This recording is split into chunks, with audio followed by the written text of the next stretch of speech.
Yes, tama po ang nabasa nyo. Worst shoulder workout. Yan ang pag-uusapan natin ngayon.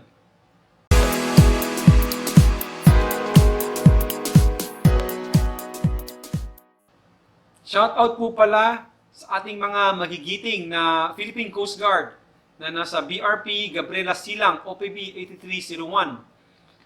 Especially kay Petty Officer First Class Ronel Francisco na nag-request ng video na to para sa ating mga tropa. Bago po natin pag-usapan ang worst shoulder workout, tignan po muna natin ang anatomy ng ating shoulder. Ang shoulder joint ay isa po siyang ball at socket na joint. Pinakamalaki at complex na joint na nagkukonsist ng tatlong buto.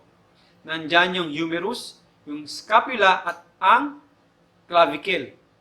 Kung mapapansin nyo, merong space between humeral head at ng acromion process. Sa space na yan, may mga dumadaang structures dyan.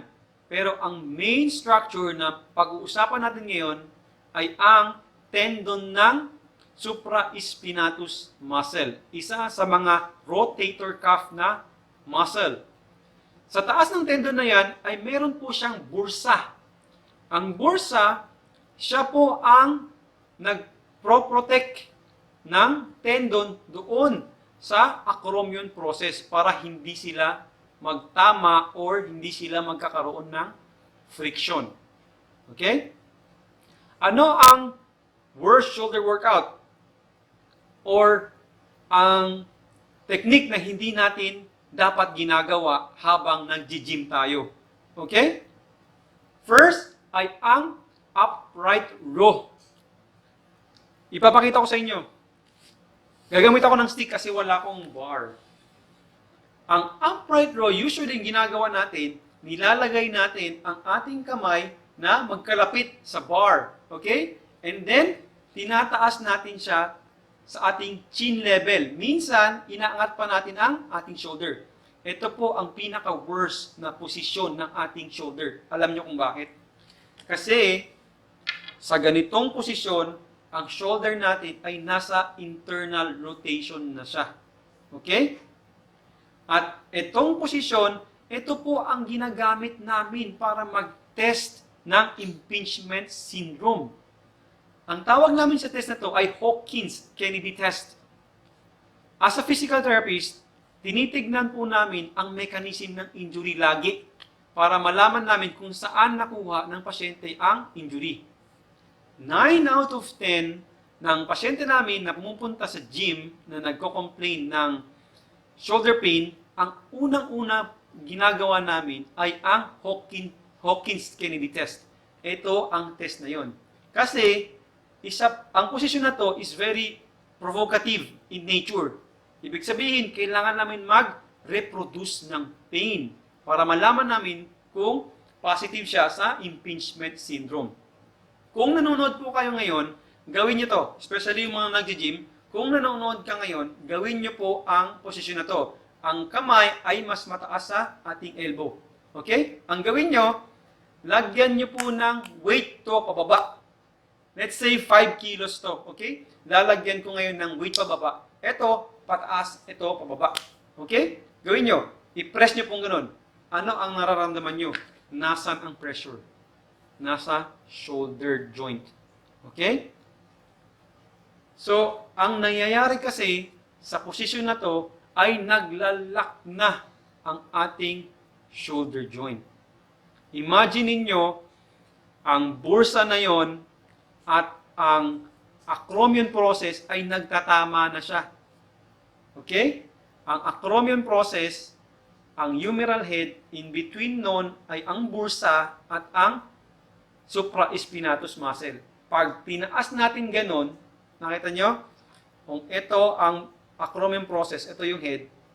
Sa gitna nila, ang bursa at saka yung tendon. Pag taas niyang ganon, nagtatama na, iniipit na nila ang dalawang structure na yun. Plus, nilagyan nyo pa ng weight at inulit-ulit nyo siya. Anong nangyayari? Continuous friction hanggang sa mamagaang bursa. Okay? Kaya masakit ang shoulder natin. Pangalawa, Ang pangalawang shoulder exercise na kailangan natin itigil ay ang shoulder press behind the neck. Bakit? Ito yun. Papakita ko sa inyo ulit, i-demonstrate ko. Wala akong bar, so gagamit ako ng stick. Okay? Ang shoulder press behind the neck ay yung bar is nasa likod siya ng ating neck. Right? Ang ginagawa nyo sa shoulder press is pinipress natin upward. Okay? Ngayon, tanong ko sa inyo, sa posisyon na to, pag ginawa nyo ba to, is pwede nyo pang i-push more backward ang inyong shoulder? Okay? Sa ganitong posisyon. Yan. Okay?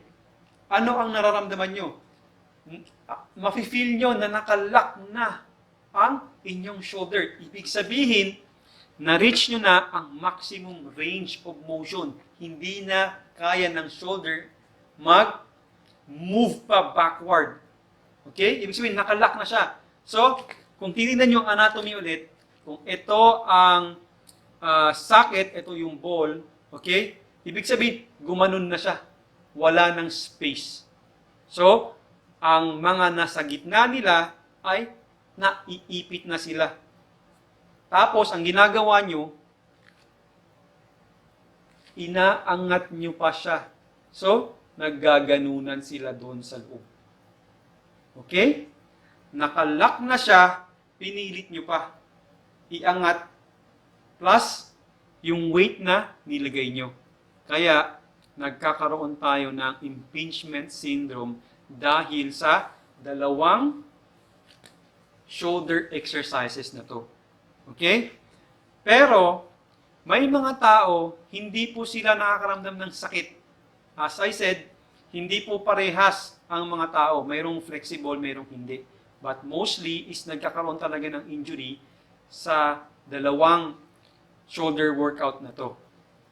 Okay? Marami pong variations ang deltoid at saka traps exercises. Kung gusto niyo pong makita ang variations nila, i-comment niyo po sa baba at pwede ko pong i-explain sa inyo ang kanilang variations. Pero advice ko po, especially yung mga nakakaramdam na ng sakit sa shoulder, wag niyo pong gawin ang dalawang movement na yon or ang dalawang technique na yon kasi papatayin niya ang inyong shoulder. Okay? No pain, no gain. Yan ang kasabihan, pero I don't think so. You have to play smart.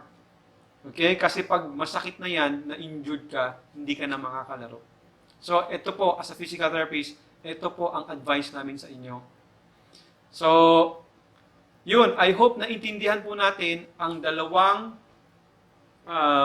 worst shoulder workout na kailangan po natin i-stop. Okay?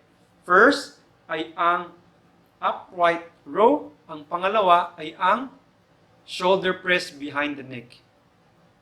Thank you for watching. Kung nakatulong po ako sa inyo, please like and share, mag-subscribe, at i-turn on nyo po ang inyong notification bell para sa susunod nating video.